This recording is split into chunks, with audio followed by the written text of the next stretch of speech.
Olá, estamos de volta com mais um episódio do Boteco Bebop, o podcast criado pela Bebop Branding aqui de Campo Grande, Mato Grosso do Sul. A gente tá voltando depois de um tempo que a gente ficou fora, tivemos algumas ausências. Esperamos passar o inverno, né? A gente tava com frio. Mas voltamos em grande estilo, a gente tem um programa muito especial.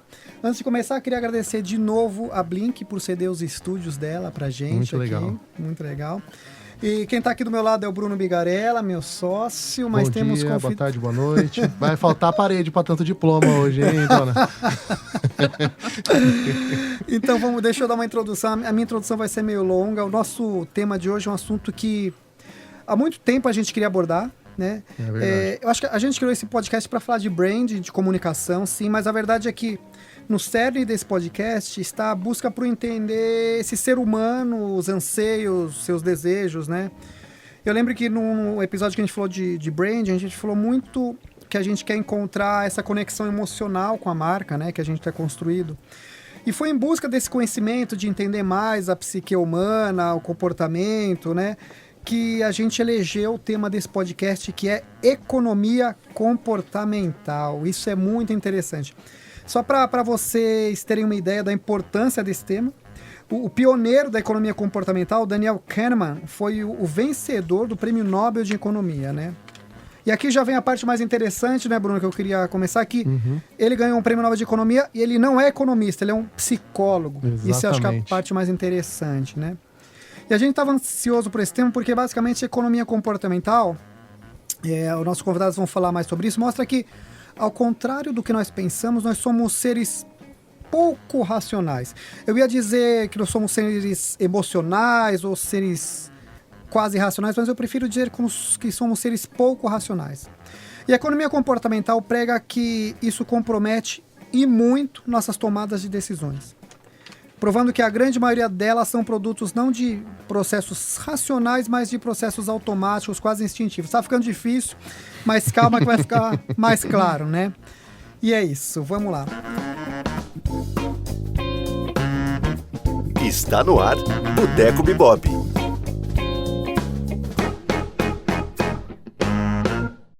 Um dos motivos que a gente demorou para abordar esse tema é que a nossa convidada a gente estava esperando uma brecha na agenda da nossa convidada. Ela é muito ocupada, gente. Ela é talvez uma das maiores estudiosas do assunto. Ela é professora da UFGD, né? E a gente precisou esperar uma brecha, umas ferinhas dela para vir para Campo Grande. Nossa primeira convidada é a Carla Heloísa de Faria Domingues. A Carla é pós-doutorada em agronegócios, com ênfase em tomada de decisão, e pós-graduada em economia comportamental. Acho que provavelmente, né, Bruno, uma das maiores estudiosas desse assunto, né? É verdade. E eu acho que mais que isso, ela é uma apaixonada por esse assunto. Inclusive, a imagem que vocês vão ver quando vocês forem ver lá no Spotify, a imagenzinha que a gente vai criar, ela foi baseada na capa do podcast numa tatuagem que a Carla tem, né? Que é um órgão que é meio coração e meio cérebro, né? Isso daí já diz que ela tem tatuado essa paixão. Carla, se apresenta, por favor, fala um pouco de você e da economia comportamental rapidamente. Oi, pessoal, bom dia, boa tarde, boa noite para todo mundo aí. Gostaria de agradecer o pessoal aqui pelo convite e estou muito feliz de poder participar desse podcast falando um pouquinho sobre a economia comportamental.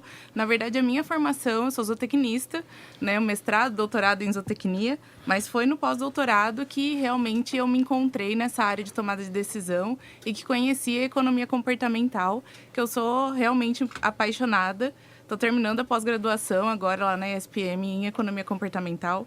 Então, assim, eu fico muito feliz de poder falar um pouquinho e abordar esse assunto aqui hoje com todo mundo.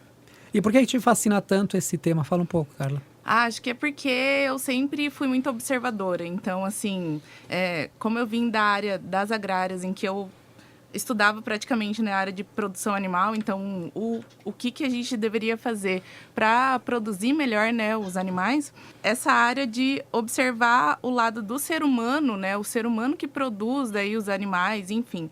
Então, isso me fascinou de uma forma que eu falei assim, nossa, é aqui que está a chave, né? Se a gente quiser observar e implementar mudanças, né, mais complexas, resolver problemas complexos aí do mundo, a gente vai precisar olhar mais para o ser humano, com certeza. Muito bom. Nosso segundo convidado, eu acho que o Bruno vai concordar comigo, é uma das pessoas mais cultas e inteligentes que a gente teve a chance de conhecer aqui. Eu não sei se está certo, ele é filósofo, professor universitário, e mais que isso, ele é um grande pensador. Estamos falando do pró-reitor de Desenvolvimento Institucional da UCDB, mestre Giliano Pazzetto. Mestre, se apresenta, por favor, e fale um pouco da sua formação, das suas buscas, assim. Cara, então, boa noite. Como é que é? Bom dia, boa tarde, boa noite. Bom dia aos ouvintes. Obrigado pelo convite. É uma honra estar aqui com vocês. É uma honra estar aqui compartilhando esse momento com o Bruno, o Ricardo, a Carla. Bom, quem sou eu, né?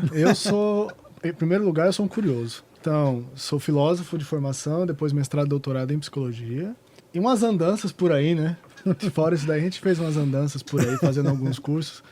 Mas, no mais, eu acho que o que me define é a curiosidade. Eu sou apaixonado por coisas que às vezes fazem sentido, às vezes não fazem sentido.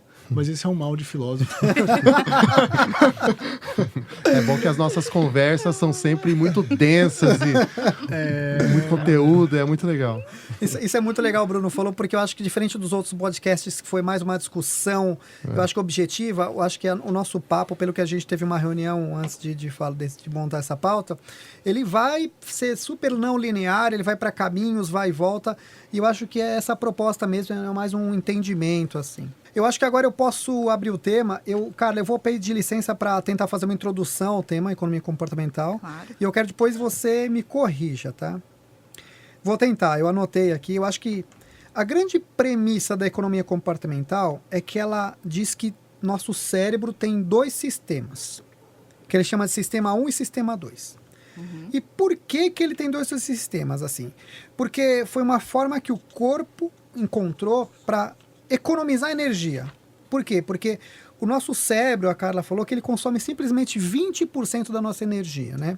E como que o corpo resolveu esse problema de excesso de consumo de energia? Ele criou uma parte do cérebro que chamamos de sistema 1, que executa atividades de forma quase automática, né? O exemplo que eu uso é o seguinte: você tem 18 anos, você começa a dirigir. Você tem que pensar o tempo todo em trocar marcha, soltar a embreagem. E isso quem faz é o sistema 2, né?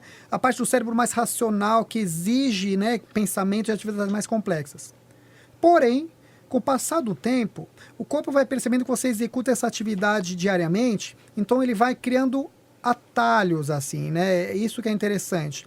E esse atalho que a gente chama, que a economia comportamental chama de heurísticas, vão fazer com que essa atividade se torne quase automática. Ou como podemos dizer de forma simplória, atividades que você faz quase sem pensar. Então, com o tempo, né, o dirigir, que você usa o sistema 1, você vai passando, e o sistema 2, o sistema 1 assume de forma automática, né? Tocar violão é assim, você tem que pensar e depois ele se torna de uma forma automática. É mais ou menos isso, Carla? Me corrige. Não, tá certinho, é mais ou menos isso sim.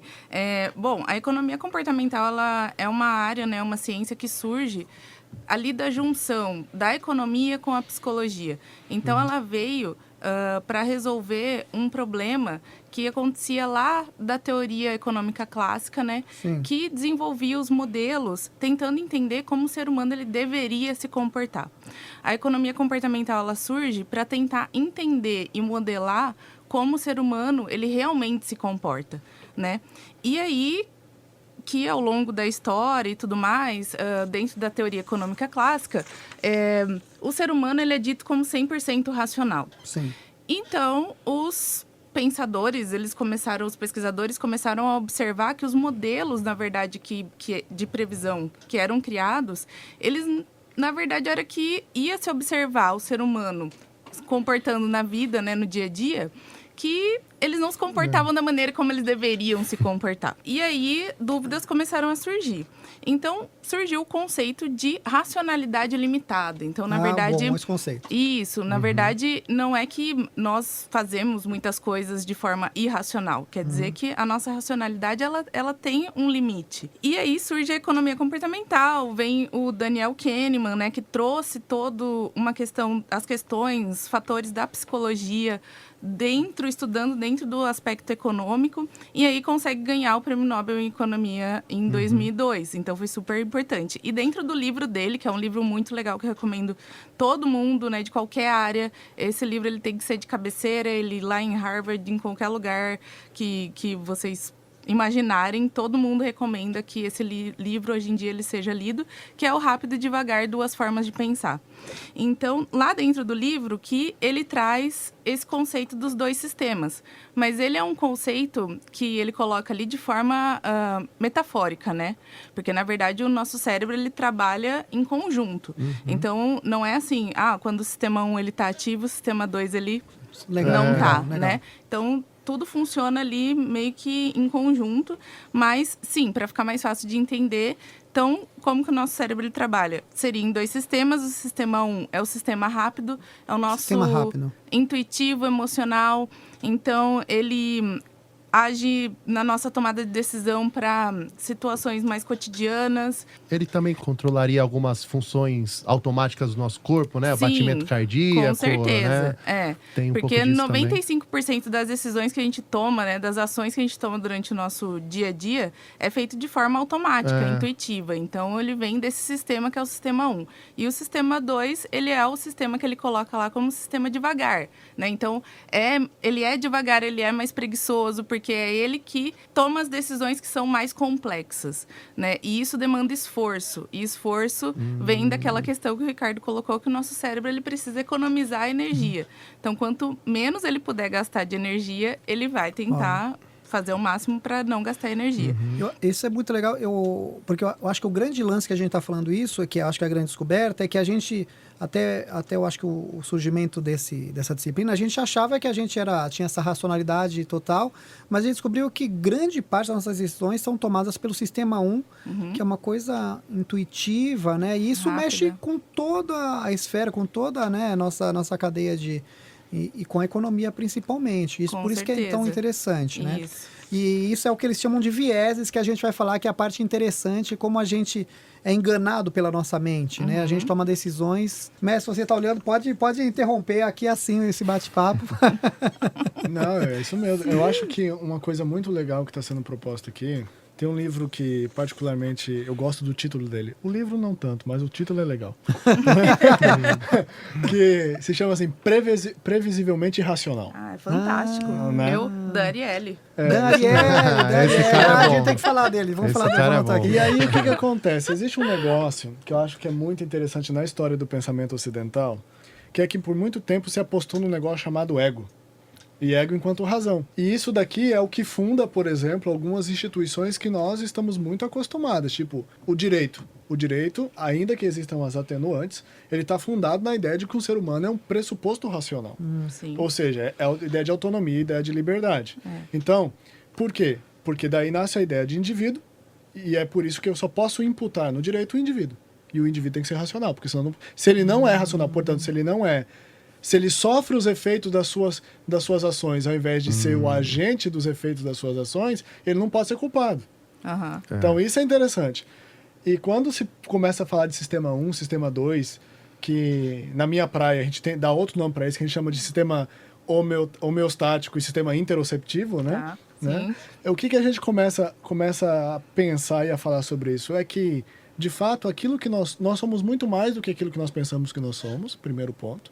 Segundo, de que os processos de tomada de decisão, eles são, na verdade, consequências de um contexto e de uma complexidade. Perfeito. Por quê?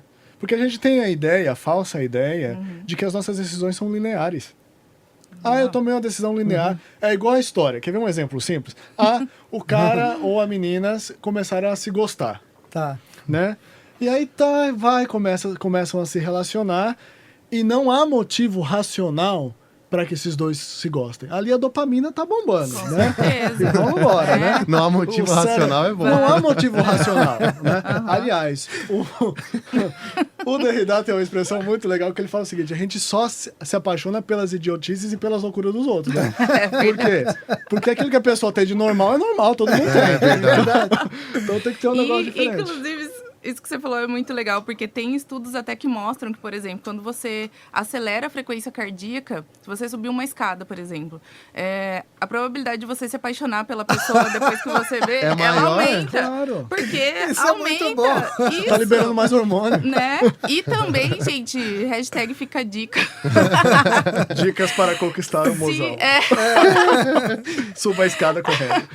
Se acontece um toque bem sutil de uma pessoa na outra, isso também faz com que o nosso cérebro ele comece a agir de uma forma e liberar os hormônios, principalmente a ocitocina, que é considerado o hormônio do amor. Então, assim, as relações elas ficam mais íntimas e elas se estreitam quando você tem algum contato, mesmo que ele seja bem sutil com uma outra pessoa. Então, assim, o nosso cérebro ele é fantástico. E Mestre, termina a sua colocação. E aí, o que acontece? Beleza, né? E aí, comumente, o que acontece? Eu já tomei a decisão de que eu vou me relacionar com aquela pessoa. Depois, o que eu faço? Eu crio argumentos racionais para dizer que aquela pessoa é a pessoa ideal. Tipo, cara, ele é um bom rapaz, ela é uma boa moça. Tipo, ele é trabalhador, ela é trabalhadora, ela é inteligente. Mas isso é depois. Primeiro eu gostei. É aquela história. Entendi. Primeiro eu me predispus afetivamente. Afetivamente aqui. A palavra afetividade, ela sempre. Afetividade e emoção são duas palavras muito perigosas. Por quê? Porque são conceitos que foram tão esvaziados que cabe tudo aí dentro. Nossa, é verdade. Né? Então, é aquela história, igual hoje falar de amor, né? Eu amo o cachorro, eu amo a pessoa, eu amo a parede, eu amo meu celular e eu amo o fato de não amar. Né? Por mais estranho que isso possa parecer. Amo o fato de não amar. Por Tá, exemplo, fiquei a pessoa que fala o seguinte: isso é joguinho filosófico. Isso acontece nas conversas com o mestre. Mestre dos magos. Esse é o mestre dos magos da Caverna do Dragão. Amo o fato de não amar significa, eu não preciso de ninguém, eu me basto. Entendi. Esse Tá. é o amo o fato de não amar. Então, podem perceber, a gente já tomou a decisão. E a gente fala, o nosso cérebro já tomou a decisão. Não, nós tomamos a decisão, nós fazemos parte desse complexo todo, né? É certo que existem funções dentro disso daqui, mas isso é interessante. Por quê? Porque o mito da razão... E sabe onde começou essa história? No século XIX, com os românticos. O que são os românticos? O pós-iluminismo do século XIX na Alemanha. Na Alemanha surge um movimento que é muito legal, chamado Strung and Drang, que é tempestade e ímpeto. Olha. Né? Que é o seguinte, aí vem o Goethe, vem o Schiller, vem todo esse povo aí. E qual que é a grande questão? Vou dar um exemplo aqui para explicar e depois eu chego de falar. Tem um livro muito legal do Goethe chamado Fausto. E qual que é o problema do Fausto? É uma tragédia de dois volumes. O problema é o seguinte, o Fausto ele falou o seguinte, cara, eu quero conhecer tudo que existe no mundo. Tudo. E aí ele faz um pacto com o diabo. E o diabo fala o seguinte, cara, beleza, eu vou te dar tudo aquilo de conhecimento que existe no mundo. Você vai ser o cara mais poderoso do mundo. Beleza. Só que em troca eu quero sua alma. E ele, tem problema. Bonegócio.com, né? E aí o que acontece? Nesse ínterim, o Fausto se apaixona. E aí ele fala assim, cara, eu que já conheço tudo, eu agora tô apaixonado e eu não posso gostar dessa pessoa porque eu já vendi minha alma pro diabo. Como é que eu faço? Essa é a questão do romantismo, que diz o seguinte, o coração de Fausto já tinha decidido pelo amor, mas a razão dele chegou depois. Sempre chega. Isso. E aí, isso é interessante. Tem uma passagem do legal. Fausto que é muito legal, que ele fala assim, filosofia, teologia, e por aí ele vai. Ele fala o seguinte, filosofia, teologia, o direito, tudo isso eu conheci e no final o que me sobrou? Nada. Então, isso é interessante. A razão nos ilude. Por quê? A gente tem que lembrar que a razão nos dá a ideia de controle. E, portanto, nos dá a ideia de previsibilidade e, portanto, nos dá a ideia de poder. Basta ver que, por exemplo, aquilo que a gente supõe que nós estamos controlando, a gente tem mais segurança porque nós estamos dominando. Com certeza. Dominar é uma palavra muito legal. Dominar vem do latim dominus, significa casa. Então, o que eu faço quando eu domino algo? Eu domestico. Eu transformo no meu pet. Sim. Então, eu transformo as coisas nos meus pets. E isso é a ilusão da razão. Só que no final a gente já decidiu, a gente já sofreu, né? Com certeza. Isso que ele falou, como que eu organizei nossa conversa? Eu vou falar um pouco das coisas mais interessantes da economia comportamental, que são os vieses, né? Eu acho que para as pessoas entenderem. Isso que ele falou de quando você se apaixona, você começa a encontrar razões, é o viés da confirmação? Seriam? Ou não? É porque, assim, o que são os vieses, vamos falar dos vieses. Cognitivos, vieses comportamentais. Eles são, eu não gosto muito dessa palavra de erros, né? Mas são desvios sistemáticos e previsíveis. Então, assim, dentro de um contexto específico, a ciência hoje, né, a ciência comportamental, ela consegue já conseguiu mapear, acho que, se eu não me engano, mais de 100 vieses que existem. Então, dentro de determinados contextos, o ser humano ele tem a tendência de seguir alguns desvios ou de cometer alguns erros comportamentais, né? E o que seria o viés de confirmação? Viés de confirmação é quando as duas pessoas, eu sempre lembro, viés de confirmação, me vem a questão política. Né? Porque eu achava, assim, no Facebook, nas redes sociais, enfim, maior demonstração de viés de confirmação foi quando tem questão política envolvida. Mas quando você quer tanto provar a tua ideia que você só procura informações que confirmem aquelas crenças que você tem, né? E aí, quando você vai conversar com alguma outra pessoa, ou com várias outras pessoas, se essas pessoas também estão dentro de um viés de confirmação, elas não têm uma conversa, não têm uma discussão, não têm uma troca, né? Cada um vai lá tentar buscar informações que confirmem suas próprias crenças. Então, fica aquela discussão que não vai levar a nada, porque você está dentro de um viés de confirmação, aquela outra pessoa também. Então, esse contexto, assim, que caracterizaria bem o viés de confirmação. É quando a pessoa está lá querendo provar, mesmo que seja... Você vem com argumentos, ela vai e busca um argumentozinho para trazer e para tentar comprovar as próprias crenças. Isso daí acontece muito no nosso meio de comunicação, trazendo um pouco para nossa realidade de propaganda e tal, quando a gente vê campanha de veículos, por exemplo, né, de rádio, de televisão, que falam que são o número 1 em audiência. Né? Quando a gente tá conversando com vários veículos para negociar alguma mídia e tudo mais, eles sempre falam, cara, é incrível, todos os veículos de comunicação, eles são número 1 e eles tem uma pesquisa que acontece e eles fazem exatamente isso. Então, eles procuram algumas coisas dentro daquele discurso que falam, olha como eu sou o primeiro lugar. Olha como eu sou o primeiro. Isso acontece com todo mundo, número 1 em vendas, número 1, né? Então, todo mundo tem que estar sempre na frente e aí essa questão do viés de confirmação, ele vem muito à tona, né? Eu acho legal falar do viés em si, não sei, a gente vai falar de outros, que o grande negócio dele é que ele distorce nossa capacidade de julgamento. Com certeza. Né? E isso que eu acho que é economia comportamental. Então, acho que se a gente entender nossos vieses, a gente consegue, como você falou que não é um erro, mas a gente consegue ajustar essa forma de tomar a decisão. E falando do viés da confirmação, você falou, né, por exemplo, numa discussão política, né? E quando a gente estava falando, a gente se reuniu, o mestre falou que a gente tem que romper esse viés da confirmação, né, mestre? E uma coisa que você falou muito interessante, talvez resgatar esse coletivo, né? Fala um pouco eu acho que é até bacana a gente entender o que é o viés da confirmação e como... Tá bom, a Carla já falou que isso é um erro de julgamento. Como que a gente rompe isso, sabe, na sua opinião? Como a gente, se coloca numa posição que a gente consegue ouvir o outro, sabe? Que é tão difícil, eu entendo, para todo mundo, né? Eu acho que isso é um desafio, principalmente para a contemporaneidade. Por quê? Porque a contemporaneidade aprendeu a falar muito e escutar pouco. Né? Nós somos falantes e visuais hoje. Esses dias eu fiz um teste de aprendizagem com meus alunos para ver o perfil de aprendizagem dele, porque eu falei assim, bom, como é que eu posso ensinar bem se eu não sei como é que esses guri aprendem? Né? Legal. Aí eu peguei e apliquei um teste de aprendizagem dele, a maioria, 83% da sala eram visuais. Então, que legal. Esse é o modelo da contemporaneidade, nós somos falantes e visuais.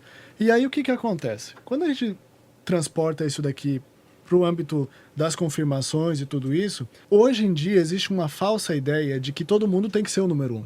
Sim. Eu acho que a ideia é essa. Exatamente. Não é que a gente precisa ser feliz. Todo a gente mundo tem que ser o mais opinião, feliz. né? Também todo mundo tem que ter uma opinião. Não é que eu ter uma preciso... opinião, Exato. né? Eu não posso duvidar, eu tenho que ter certezas.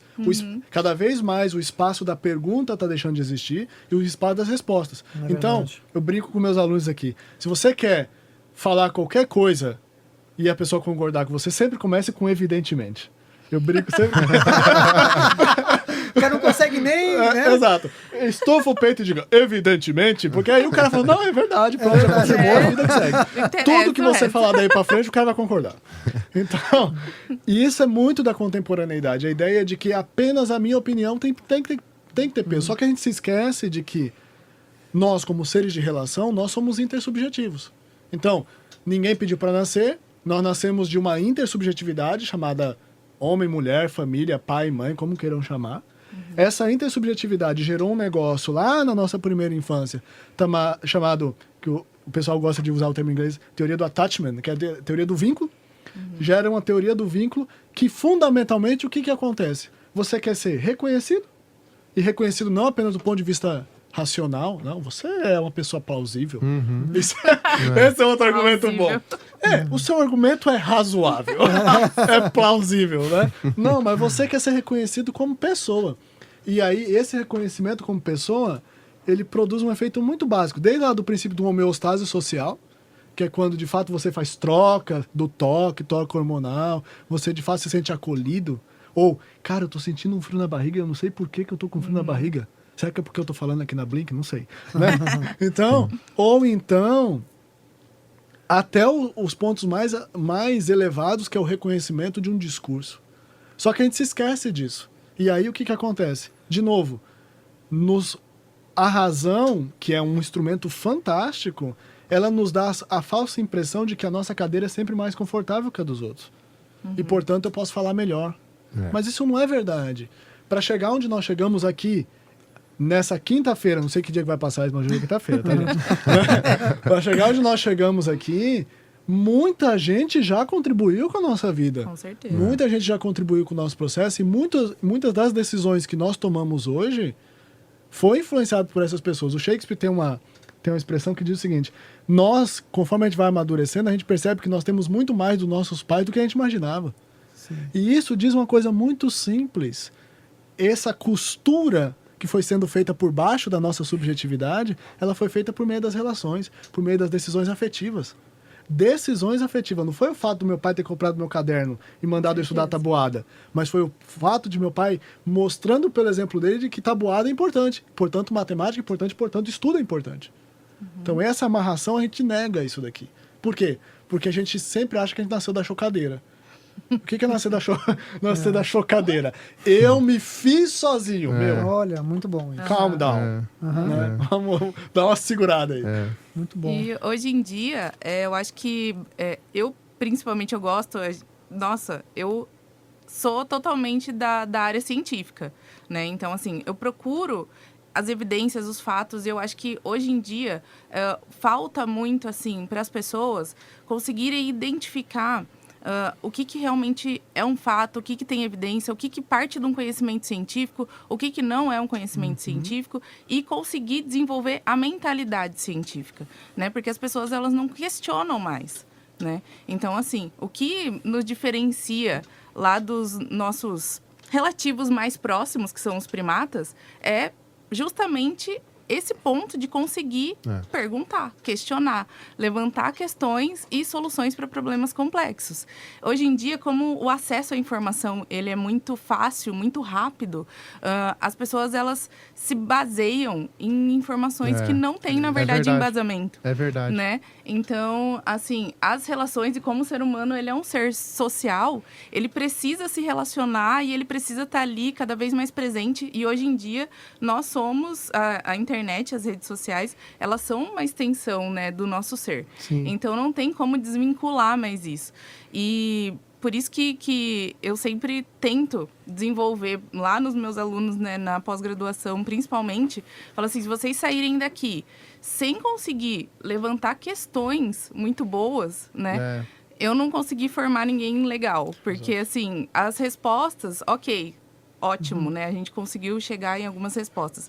Mas perguntas coerentes, né? E conseguir questionar, conseguir se colocar no lugar do outro. Por que ele está falando muito isso? Bacana, muito bacana. Né? Por que será que essa pessoa tem essa opinião tão forte sobre determinado assunto e tal? Então, assim, é questionar, é tentar pensar, nossa, onde será que ele se baseou, ela se baseou? Por que ela está pensando desse jeito? Antes de pegar e já jogar uma outra opinião e se colocar dentro de um viés de confirmação. E o viés da confirmação, comunicação é muito interessante, que hoje em dia é muito fácil de acontecer. Eu falo que se eu tenho um amigo meu da minha rede social que eu não concordo com a opinião dele, eu não vou bloquear ele. Pelo contrário, eu quero ouvir a opinião ótimo. dele, né? Aham. Né? Porque se você bloqueia, você está exercendo esse viés da confirmação. Eu quero só ouvir gente que fala o que eu acredito.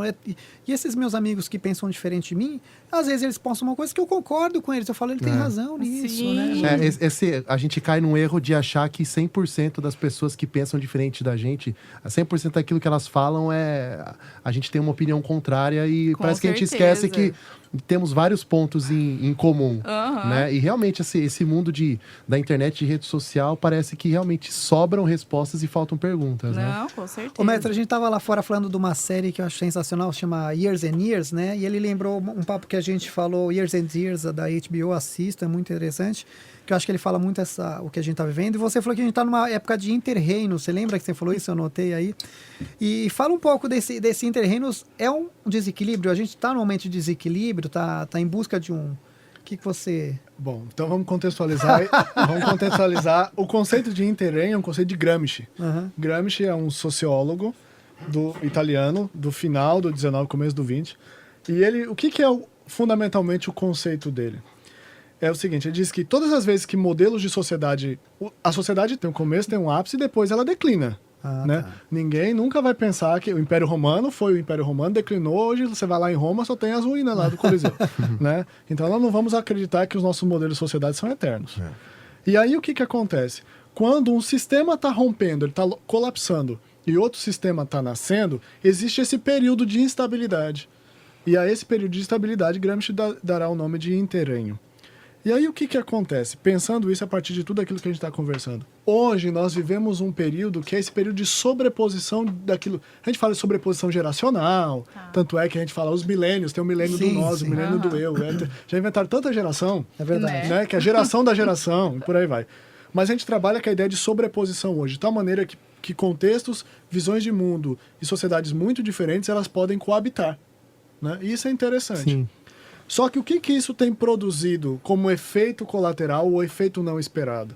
Ela tem forçado as pessoas a entenderem que a diversidade é uma riqueza, só que as pessoas estão em si mesmadas. Então, o que isso gera? Gera um mal-estar na civilização. Esse mal-estar na civilização, ele pode ser traduzido por alguns efeitos muito simples, ou por alguns indícios muito simples. Já que está falando de ciência, acho que isso é legal. A sociedade do cansaço. Com certeza. Né? Burnout, depressão, falta de sentido da vida. Essa é a geração do pânico. Verdade. É a geração da síndrome do pânico. E pânico com relação ao quê? Com relação a elas mesmas, às pessoas mesmas. Não é com relação ao futuro. A modernidade em si, ela, até a Segunda Guerra Mundial, ela foi toda cunhada na ideia de que a razão era boa. E por a razão ser boa, ela vai nos dar um mundo melhor. Isso está exposto à nossa bandeira do Brasil. Ordem e progresso. É verdade. Né? A ideia de que a ordem e o progresso produzem um futuro melhor. Chegou a Segunda Guerra Mundial, onde o nazismo, a Alemanha nazista, que era um dos países mais desenvolvidos intelectualmente do mundo, produziu o nazismo, as pessoas falam, não, mas peraí, Como assim, né? essa razão não é tão boa assim, ela pode matar. E aí nasce o existencialismo. E aí o que acontece? Diante disso daqui, o que sobrou para as pessoas? Elas não acreditam mais no Estado, porque o Estado, a gente fala assim, não, esses caras vão roubar a gente. Esses caras vão nos passar a perna. Elas não acreditam mais nas instituições totais, que é um conceito de Durkheim, que é a ideia de igreja, família, sociedade. Elas não acreditam mais nisso. O que sobrou para as pessoas? Sobrou ela mesma. E sobrou ela mesma sob que forma? Forma de corpo. Tanto é que por que cada vez mais as estratégias de customização de si, as estratégias estéticas, elas estão crescendo na humanidade? Não só porque as pessoas não querem morrer, o mito mito de Peter Pan, né? A eterna juventude. Mas porque a única coisa que elas não podem mais mudar o Estado, elas não podem mais mudar a sociedade, elas não podem mais mudar a família, porque elas não acreditam mais nisso. Elas podem mudar apenas o corpo delas. E aí, de novo, a ideia do comportamento. Por que nunca, como diz outro, o discurso político, né? Nunca na história desse país, né? Porque nunca na história da humanidade se viu tanto se falar de comportamento. Por quê? Porque a única coisa que não sobrou foi o corpo. Nossa, verdade. Né? Só que, de novo, e aí qual que é o risco que isso está produzindo? É porque a gente esquece, de novo, que esse nosso corpo, essa nossa percepção de mundo, ela não é apenas uma unidade que é minha, meu corpo, minhas regras, mas é um contexto. um contexto de família, de comunidade. Nós nascemos no Brasil falando português e não nascemos na Finlândia. Por mais que eu quisesse ser finlandês. Né? Então, isso determina a nossa experiência de mundo. E isso, de novo, só que hoje existe essa sobreposição. O modelo moderno da razão, a razão pode nos libertar ainda, e, ao mesmo tempo, essa coisa da pós-verdade. De que as pessoas falam o seguinte, cara, se a razão não pode nos salvar, se o Estado está do jeito que está, a sociedade está do jeito que está, as instituições de credibilidade estão do jeito que estão, o que nos sobrou? Né? Interessante isso. E aí, o cara entra em crise mesmo. Entra em crise. Com certeza. Entra em Meu crise. Deus. E aí, isso daqui, gente, é o pessimismo. É aquilo que, em algumas tradições filosóficas, é chamado de niilismo, do pessimismo. Que fundamentalmente vai dizer o seguinte, olha, gente, não é nem o melhor nem o pior, mas a gente tem que continuar cultivando nosso jardim. Com certeza. Muito bom. Isso daí foi... Eu falei pra vocês que as nossas conversas iam tomar caminhos. E esse foi a gente tentou entrar no viés da confirmação. Eu queria falar de outro viés, Carla, que eu achei muito interessante. Ainda bem que a conversa não é enviesada. Né? Que é o viés do efeito halo. Eu achei muito interessante isso daí que você falou. E você vai falar um pouco dele, mas é bacana você falar que você mudou até a sua forma de contratação na universidade por conta dele, você falou, né, desse efeito halo, né? Fala um pouco dele, depois Tá. eu achei muito interessante. O que é o efeito halo? É quando a gente julga, né? Ele é um viés também de julgamento, então a gente olha para uma pessoa, por exemplo, e já vem pra gente o quê? Os estereótipos. Então a gente já julga, né? Se a gente acha aquela pessoa bonita, por exemplo, o nosso cérebro, de forma inconsciente, né? Ele já tende a achar que tudo que aquela pessoa fizer vai ser bom, vai ser legal, né? Aquela pessoa é uma pessoa boa, que pode ajudar os outros, enfim. Então, e o contrário também é verdade. Então, se a gente já não gosta, por exemplo, o santo não bateu, né? Que é o que a gente fala normalmente. A gente tem essa tendência de julgar também que o que aquela pessoa pensa, enfim, os comportamentos dela não vão ser legais. Então, eu sempre dou o exemplo, por exemplo, assim... Viro e falo, Hitler gosta de animais. Isso gera uma confusão na nossa cabeça. Porque, tipo assim, como que o Hitler vai gostar de animais? Tipo, sabe? Ele parece que não faz sentido. Então, é muito assim, do efeito halo. Por exemplo, se você olha lá uma foto do Hitler, creio eu, que a maioria das pessoas vai olhar aquela foto e vai pensar assim, nossa... tudo de mal, né? Que ele não deveria ter nenhum comportamento legal ou que alguém fosse olhar e falar assim, nossa, né? Que ele fosse passar a mão na cabeça de um cachorro, brincar com um cachorro, enfim. Então, esse é o efeito halo. E aí, na forma de contratação da universidade, não foi eu que implementei, foi um outro professor João Borges, que... ele, né, que na verdade eu conheci a economia comportamental por ele. Então, assim, como a gente tem esses vieses, né, comportamentais, na hora de um processo seletivo, é claro que isso vai acontecer, certo? Então, lá na universidade, nos processos seletivos, a gente tem, hoje em dia, antes as entrevistas elas eram abertas, né? Então, cada professor, cada membro da banca podia fazer as perguntas que quisesse para os candidatos. Então, as perguntas elas variavam de um candidato para o outro. Hoje em dia, não. A gente tem um questionário formulado, fechado. Então, as perguntas elas têm que ser aquelas ali para todo mundo. Isso diminui esse efeito um pouco de viés, né? E aí, então, como tem as mesmas perguntas, as pessoas vão ter que responder todas essas perguntas e como tem várias pessoas ali para avaliar, claro, sempre vai ter algum tipo de viés ali, né, dentro do contexto. Mas a gente consegue diminuir um pouco essa questão da afinidade, isso, né? sabe? Isso é verdade. Com certeza, isso pesa, né? Na hora que... Porque eu falo que a coisa mais difícil que existe é você selecionar pessoas. Né? Porque você tem ali, normalmente, sei lá, tem 60 candidatos e 5 minutos para cada um poder falar. Como que em 5 minutos você consegue selecionar alguém, né? Então, diminuir esses vieses é importantíssimo numa hora de contratação, de processo seletivo. Eu tava vendo uma passagem do Kahneman, a gente tava falando dele, mas que ele era judeu, né? Isso. Ele morreu, não sei. Ele tá vivo ainda? Ele tá vivo, o Kahneman tá. Então, o Kahneman, você matou. Ele é judeu, né? E ele morava na França, acho que na infância Isso. dele. E teve uma época que a Alemanha invadiu a França e ele era criança, ele era pequeno. Tinha um dia que ele estava meio injuriado, diz que porque os judeus eles eram obrigados a andar com a estrelinha no casaco e tal. Aí parece que ele virou o casaco do avesso e estava caminhando depois do toque de recolher, no horário que ele realmente não deveria andar. E aí ele estava andando numa rua deserta, ele passou por um oficial da SS que viu ele, aí ele pensou, meu Deus, o cara, né, é um exterminador de judeus, esse cara vai me... E ele estava andando, mas ele estava com a estrelinha escondida, e disse que o oficial chamou ele. Ele falou, pronto, agora já foi. E deu um abraço nele, ele não esperava, disse que deu um abraço nele e deu um dinheiro para ele. E falou algumas palavras em alemão para ele, foi embora, emocionado. E ele percebeu que esse oficial da SS, ao olhar para ele, lembrou o filho dele. Que ele estava separado do filho dele e tal. E nisso ele foi um dos momentos da vida que ele teve um insight de que, caramba, acho que o que fez esse racional desse cara, que é o que faz dele, né, querer exterminar um judeu, de repente ele ter um comportamento completamente diferente comigo ao me associar com Muito uma, legal. né, bem interessante isso. Isso daí, o que aconteceu provavelmente, né, com esse oficial? Foi o inconsciente dele, uma das heurísticas mais potentes que existe, que a heurística é um atalho mental, que foi a heurística do afeto. Então, Olha, seria nosso próximo assunto, perfeito, olha aqui. Ó. a heurística do Perfeito. afeto, ela é uma das mais poderosas que tem, Sim. que influenciam no nosso comportamento. No Fala dia a dela, dia. fala dela, cara. Então, nesse oficial, por exemplo, ele olhou para o Daniel Kahneman e lembrou do filho dele. Então, gente, como que você vai... Não tem como, sabe? Seu comportamento, ele muda naquela situação. É um vínculo, Né? né? É um vínculo que existe ali. Então, por isso que hoje em dia, cada vez mais, tanto as empresas, as instituições, qualquer instituição, ela está ficando cada vez mais humanizada, né? Porque as pessoas, elas precisam de mais vínculo afetivo, né? Perfeito.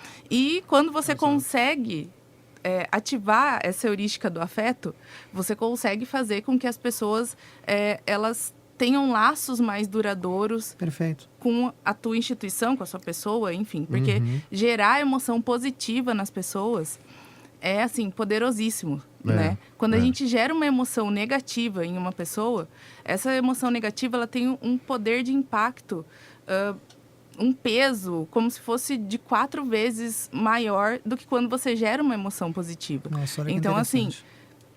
pensa nisso, né? A Se- pessoa que está ouvindo nosso podcast para falar de propaganda, finalmente ela encontrou um link aqui. Olha, É isso mesmo, né? Tipo, Momento do jabá. é verdade. Porque a gente Com busca essa certeza. conexão emocional realmente. Incessantemente, E a é gente verdade. acredita que, assim, quando você cria uma emoção positiva, né? Este laço permanece por muito tempo e o contrário também que você falou, né? Quando a gente cria uma má notícia, né? E quando a gente tava batendo um papo, você falou de um case da Schultz, né? Da Schultz que entregou o calçado. Isso. Conta esse case que é muito interessante. Ele é bem legal mesmo. Que uma consumidora, né, comprou um sapato pela internet da Schultz. E aí, esse sapato teria que chegar antes do dia do casamento, que ela iria ser madrinha. E não, deu um problema na entrega e não ia chegar o sapato, enfim.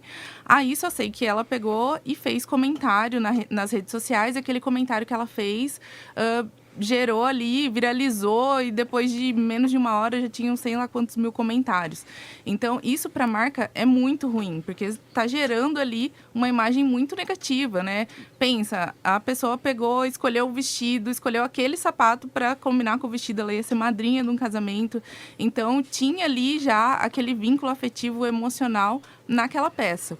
E aí, a ideia de um dos gerentes daquela sessão de entrega, né? Ele pegou e falou assim, não, tem que resolver esse problema. Pegou o sapato, andou mais de 600 quilômetros e foi entregar na casa dessa pessoa. Então, a emoção positiva, ele conseguiu reverter, né, o peso de ter gerado uma emoção negativa, de que o sapato não iria chegar, e deu um pico ali de emoção positiva. Então, aquilo ali repercutiu de uma forma ótima para a imagem da empresa. A pessoa chorou, se emocionou, tirou foto, falou que nunca ninguém tinha feito, né, alguma coisa parecida assim por ela, se importado tanto, as marcas, né, enfim. Então, para a gente ter uma noção de quanto que é importante gerar essa emoção positiva. Ela voltou lá nas redes sociais, colocou mais comentários, então aquilo ali repercutiu de uma forma ótima, né? Mas se isso não tivesse sido feito, o impacto também teria sido muito grande para a empresa.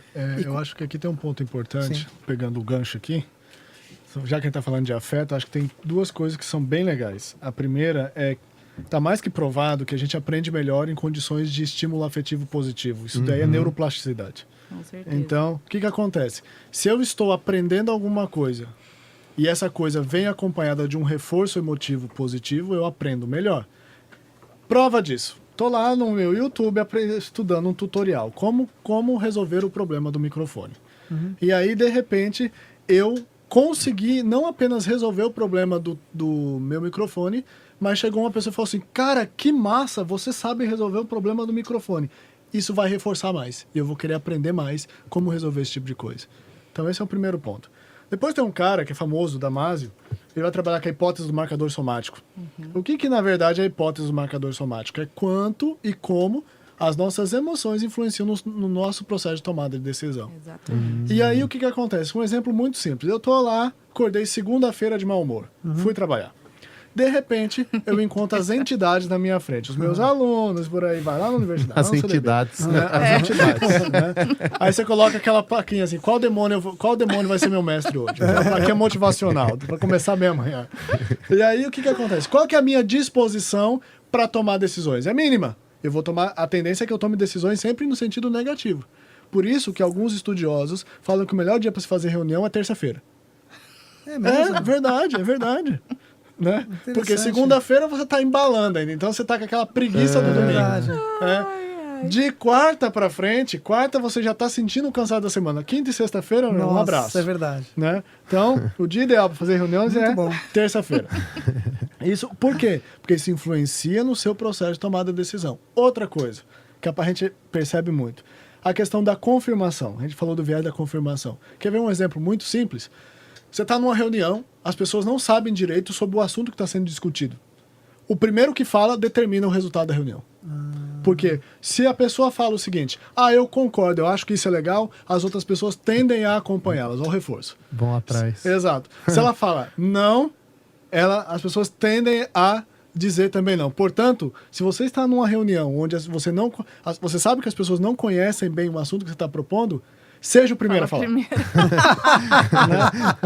Tem uma outra coisa interessante. Começa com evidência. Como que é? Evidentemente. Acabou. Aí o cara já falou. Tem uma outra coisa legal de reunião também, que o Ricardo ele me passava essa dica quando a gente ia nas reuniões no início. Assim, o dono ele falava assim, cara, a gente tem vários assuntos para tratar aqui, vamos pegar os mais pesados e colocar agora no início, e esse que é mais legal, esse que vai ser mais interessante, a gente coloca ele no final, porque aí a reunião ela acaba para cima, né? Ela acaba com uma emoção legal e inclusive tem um viés ou uma heurística, isso que essa emoção que tá no final, ela acaba sendo... É o que fica. Cara, essa reunião foi sensacional, então às vezes só aquele finalzinho bom, ela já determina tudo, né? Com certeza. Isso do ponto de vista dos afetos é muito interessante porque de fato não é a primeira impressão, é a última. É a última que vai criar a memória. Como chama essa heurística? Eu lembro que você me falou essa...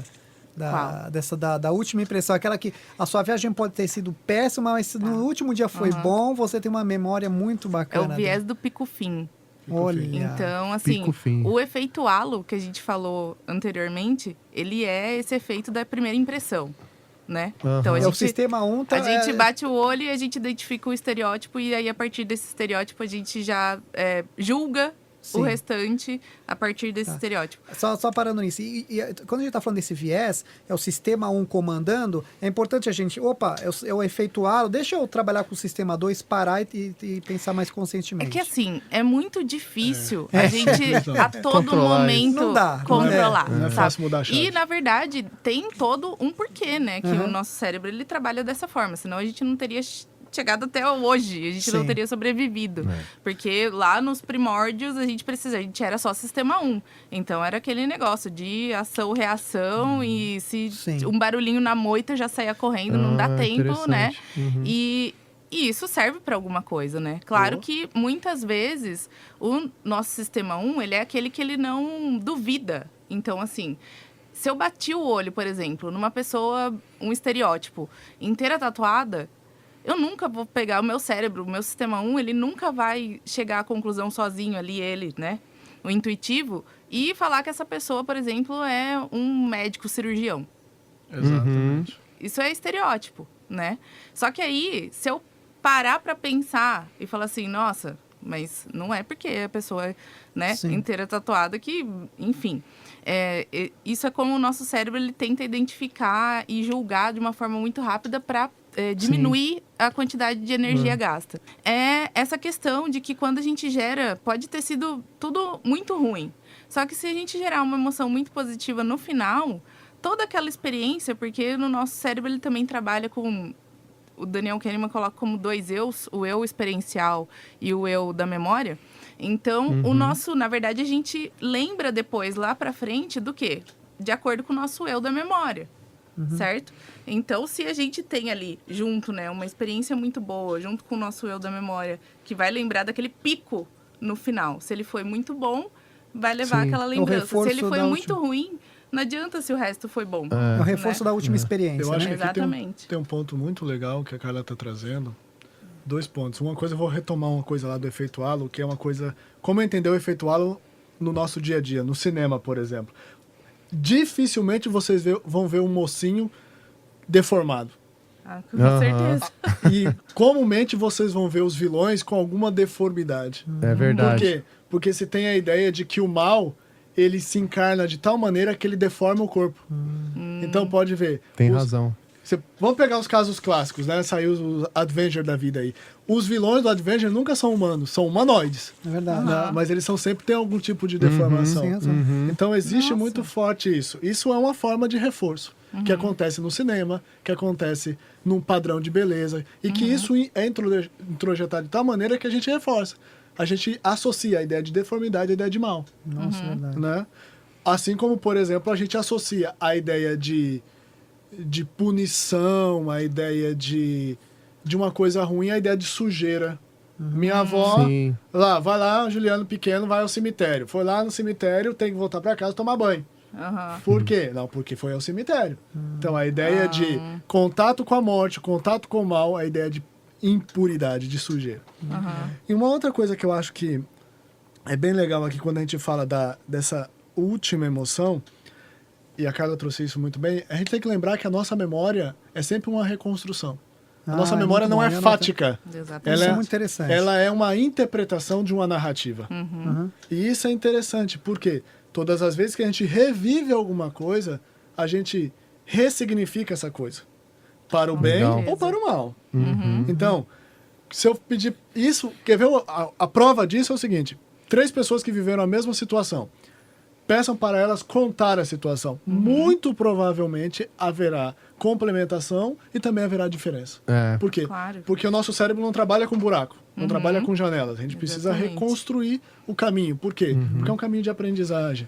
Então, cuidado com isso. Tem que Por tomar quê? cuidado. Porque... E isso é interessante porque isso, de novo, impacta em estruturas sociais muito interessantes. O depoimento de uma pessoa. É. O cara foi lá levado a tribunal, Uhum. ela jurou e ela está fazendo um depoimento. Aquilo que ela está dizendo, ela acredita que foi daquele jeito, mas isso não significa que foi daquele jeito. Exatamente. Olha, porque memórias são afetivas, você falou pra mim. Exatamente. As memórias são afetivas e elas são ressignificações de experiência. Então isso é interessante Olha, você porque falou, tem a economia comportamental, a gente tem que ganhar o direito comportamental, então, porque você falou isso afeta muito mesmo, afeta, né? isso afeta o processo de tomada de decisão certeza. do juiz, afeta a tomada de decisão muitas coisas. E isso é interessante por quê? Porque nós temos o mito na nossa cabeça, isso é o mito da razão, de que a nossa cabeça é como se fosse uma sala onde eu vou colocando um monte de caixinha. É um depósito. Eu vou colocando um monte de caixinha e aí quando eu quero acessar essa caixinha, basta lá abrir a caixinha, a coisa vai estar lá intacta do jeito que eu deixei. Isso não existe na nossa experiência de mundo. A nossa experiência de mundo é, eu vou colocando um monte de coisa dentro de uma sala, só que todas as vezes que eu entro nessa sala, eu ressignifico toda a sala. Nossa, interessante Não só isso. uma memória. Sim. E isso é interessante. As unidades de sentido, as unidades de memória, elas não se dão como unidades isoladas. Elas se dão em teias neurais, ou redes neurais, ou alguns ainda vão chamar de assembleias neurais. Que a maior parte... Aliás, nós temos 2 cérebros, né? Um é o nosso cérebro aqui, o outro é o nosso intestino. Tem já. tanto neurônio quanto o cérebro. Aham. né? Interessante. Por isso que algumas tradições, por exemplo, como a tradição semítica, que são línguas duras, línguas muito antigas, quando a pessoa está com raiva, ela vai dizer, eu revolvi os meus intestinos. Significa, ela sente com o intestino. Porque ali, as assembleias neurais ali são tão eficientes como as assembleias superiores. Isso, basta ver, por exemplo, há pessoas que quando estão com muita raiva da dor de estômago, Sim. né, da diarreia. Sim. Então, por quê? Porque isso são efeitos interoceptivos do seu corpo dizendo o seguinte, eu quero matar essa pessoa. Né? É verdade. O intestino ele já é considerado como um segundo cérebro mesmo. Sério? Sim. É o Caramba. Sim. Ele é o segundo cérebro no sentido É. de assembleia e o primeiro no sentido da evolução. O nosso Meu primeiro Deus, cérebro é o isso eu intestino. não sabia. É muito Cuidado legal. com Os o- avanços nessa área são muito legais mesmo. Cuidado com o Yakut. Mas Por isso que é muito legal. importante manter a saúde intestinal, porque isso influencia muito na nossa tomada de decisão e na nossa legal. qualidade de Aquele vida. termo enfesado, dizem que vem, né, do enfesado, é que ele tá, né, Deve com tá- fezes É, demais, é assim, enfesado, né? com Vem- certeza. tá bravo. Assim como o termo melancolia. Melancolia. Melancolé significa bile negra. Nossa. Então, porque na teoria grega, a medicina grega é a medicina dos fluidos, né? Então, quando a pessoa está desequilibrada nos 5 fluidos básicos da medicina, ela produz alguma doença. A doença da melancolia é quando você produz muita bile. E aí a bile negra, melancolé. Olha, gente. não sabia. Nossa. A gente vai... Esse programa ele tá longo, a gente vai fazer em 2 partes. A gente vai dar uma pausa agora e vai voltar nesse mesmo momento, né? Pra quem tá ouvindo, daqui a 2 semanas a gente volta. Valeu, pessoal. Não perca a próxima série. E este foi mais um Boteco Bebop.